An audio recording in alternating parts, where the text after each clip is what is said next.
Hello' guys, অকণমান ভাবিলোঁ ওলাই যাওঁ আৰু এইখন মোৰ সাৰথি লগতে থাকে। মই য'তে যাওঁ ত'তে এইখনকে লৈ যাওঁ। আজি ভাবিলোঁ কিছুমান মনৰ কথা কওঁ আৰু প্ৰায় আজি কেইদিনমানৰ পৰা মোৰ অলপ মনটো ভাল লগা নাই, কাৰণ মই 2006 চনতে চাকৰিত ভৰ্তি আৰু 2006 চনৰ পৰা এতিয়া 25 চন সোমালে। এতিয়ালৈকে প্ৰায় মোৰ লগৰ ভাই বন্ধু প্ৰায় 20 জনতকৈ বেছি পৃথিৱীৰ পৰা গুচি গ'ল।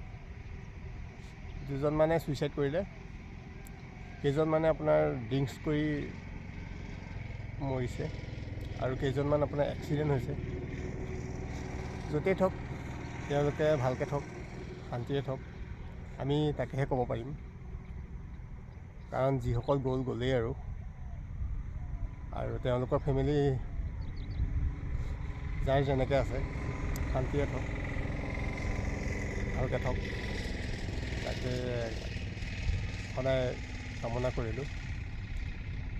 আৰু এটা কথা ক'ম বুলি ভাবি আছিলোঁ। যিসকল মানুহে কিছুমানৰ সকলোৱে বহুত বেলেগ বেলেগ বাৰ্ডেন থাকে, কাৰণ বাৰ্ডেনটো চবৰে থাকে, খালি বাৰ্ডেনটো ছল্ভ কৰাটোহে মেইন কথা। লাগিলে আপোনাৰ যেনেকুৱাই পৰিস্থিতি নহওক, সদায় ধৈৰ্য আৰু শক্তি লাগিব।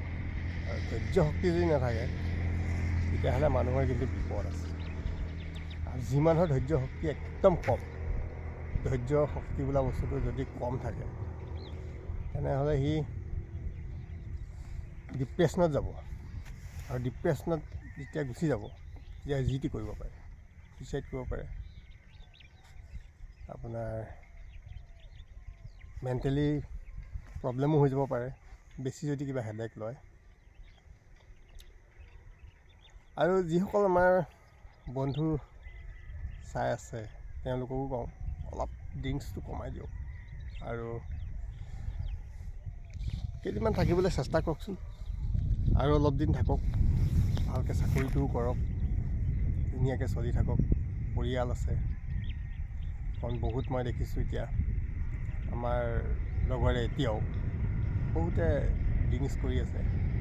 ড্ৰিংকছটো চবেই কৰে, ময়ো কৰোঁ, কিন্তু হিচাপত আৰু অকণমান লিমিটত কৰিলে ভাল হয়। কাৰণ মানুহৰ জীৱনটো এবাৰেই আহে আৰু এবাৰেই পাওঁ বুলি আমি নিজে ভাবোঁ। নাজানো মৰাৰ পিছত চাগে আকৌ পাওঁ নে নাপাওঁ। তাকে ক'লোঁ আৰু বাই বাই।